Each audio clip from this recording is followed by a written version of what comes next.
We are sworn to uphold not only the letter, but also the spirit of the law.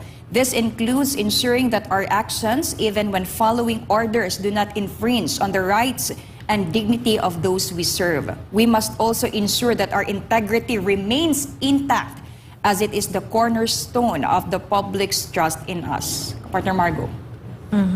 So, nagpapakita lang din kasi to na talagang It is deeply unsettling that an officer should be placed in a position where their professional actions could be perceived as incompetent or foolish, not because of their own doing, but because they were following instructions, ito na yun ka-partner Margo, no?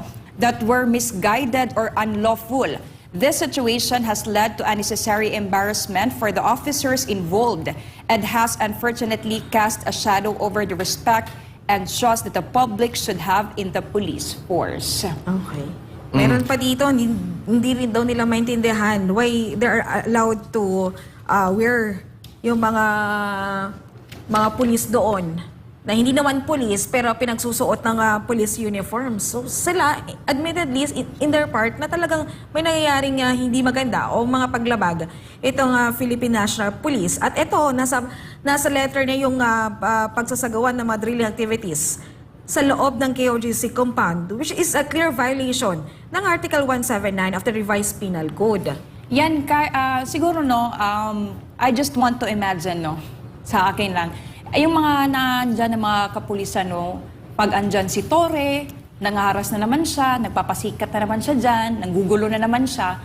And yung pumapasok, yung tumatakbo sa utak nila, and alam talaga nila na mali na talaga to hindi na talaga tama to yun nga lang, may mga pamilya kasi sila, kailangan din nila ng sweldo, kaya kailangan talaga nilang tumalima sa orders ni Torre o kung sino pa mang nasa sa taas-taasan, pero alam na nila in their minds na this is not, na hindi na to tama, maling-mali na talaga yung ginagawa nila. And ito pa, we firmly believe that every directive issued to us should be rooted in both legality and respect for human dignity. It is essential that we as officers are not put in positions where we must choose between our duty to follow orders and our duty to uphold the law and ethical standards. We respectfully ask that you look into this matter and consider the impact such orders can have on the moral and reputation of our officers.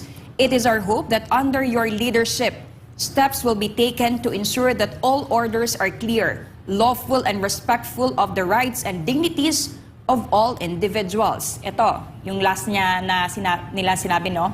Pulis tayo ng sambayanang Pilipino, hindi tuta ng kahit kanino. Ang galing. Okay. So it really shows mga kapartner, no, na talagang walang hiya to si Torre, at bukod sa pagiging walang hiya ay talagang ubod siya ng sinungaling. Ine-emphasize ko lang na ubod siya ng sinungaling mga kapartner kasi earlier today nagkaroon siya ng press conference bago yung press con ni Attorney Torreon.